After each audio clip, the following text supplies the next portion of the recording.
This will be the final semester exam review that you'll get, and this is over centripetal acceleration or circular motion. If we're in circular motion, this one got a lot of y'all, so hopefully we can go over this and make sure there's some things that are clear.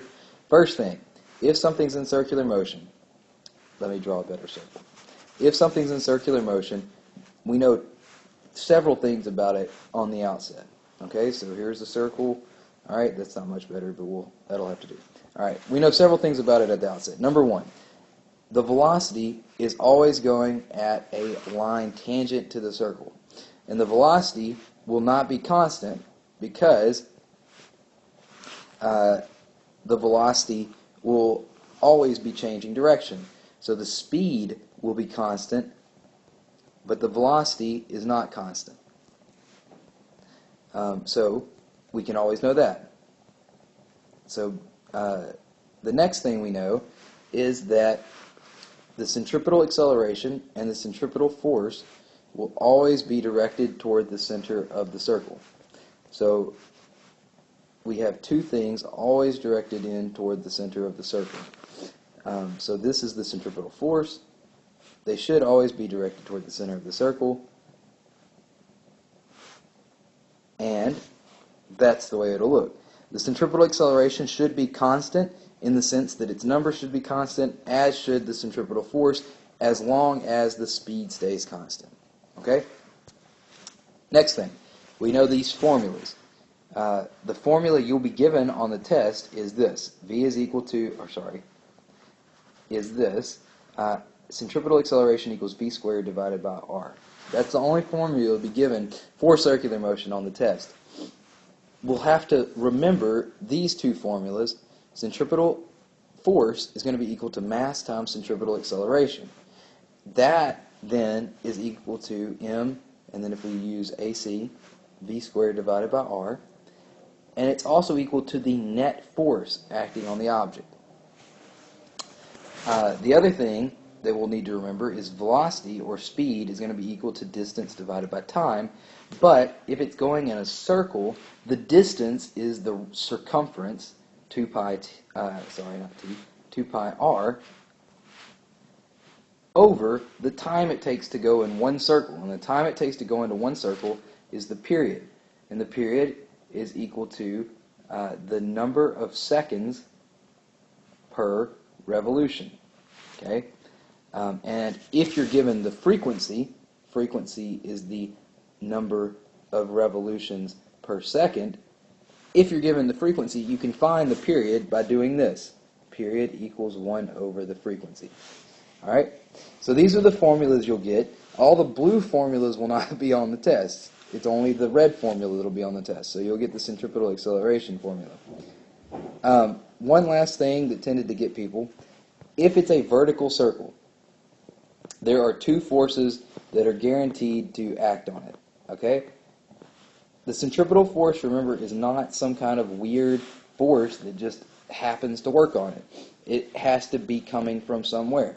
So if it's a vertical circle and there's like a string, or there is a like steel rod in the case of a Ferris wheel or something, there's two forces acting on it. There's the force of, we'll just call it the force of the string or the rod or whatever pulling down, and there's the force of gravity pulling down.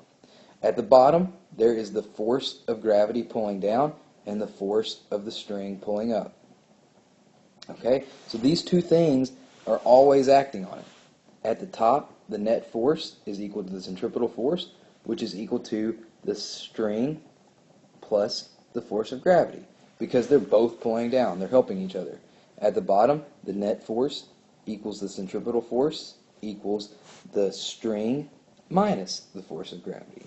Okay? Because they're going in opposite directions.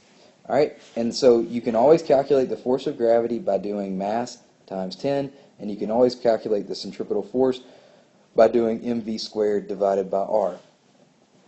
Alright? So that should help you out on that. Also, if it's a vertical circle, there's another thing, and that is the minimum speed in order to stay in a circle. Well, if it's going in a circle, the only thing right? If it stays in a circle, you can keep going slower and slower and slower until the force of the string or the force of the rod goes to 0. And at that point, that's the slowest speed you could possibly have. So, at that point, the net force is equal to the force of gravity because there is no strain force, and so the centripetal force becomes the force of gravity, and you do mv squared divided by r equals mass times 10 and solve for v. Okay? If it is a horizontal circle, the forces are a little bit different. If it's a horizontal circle and there's a string attached, the only thing pulling it in toward the center of the circle is the force of the string. If it's a horizontal circle, the force of gravity would be coming in from, like, outside your screen, and so it's difficult to draw in 3D. So the force of gravity does not come into play. So that means the string force is equal to the centripetal force, which is equal to mv squared divided by r. The last thing that tended to get people here was questions that dealt with an astronaut weighing 500 newtons on a space station. All that means, if she weighs 500 newtons on a space station, that is her centripetal force on the space station. So the centripetal force is this perceived weight. So whenever that happens, just set the weight equal to the centripetal force and see where you can go from there. Okay? The other thing, so this may be weighs, or it may be the force of a scale, all right? But it's what she thinks she weighs. The other thing is if it tells you that you want to recreate gravity of 9.8 meters per second squared like you do on the Earth, well, all you do there is you make sure that the centripetal acceleration equals whatever g they want to give you. All right? So if it asks what the perceived acceleration due to gravity is, set it equal to the centripetal acceleration. All right? And this same thing goes for if we have a moon and there is an object shot around the moon and then it orbits around the moon. Okay? This same thing goes. So if it's ever asking you to find the perceived gravity or the gravity of a certain object, set the acceleration due to gravity, g, equal to the centripetal acceleration, and that should help you out. All right? Hope this helps you. If you need more, I have plenty more. There's a playlist dealing with circular motion. Please feel free to refer to it.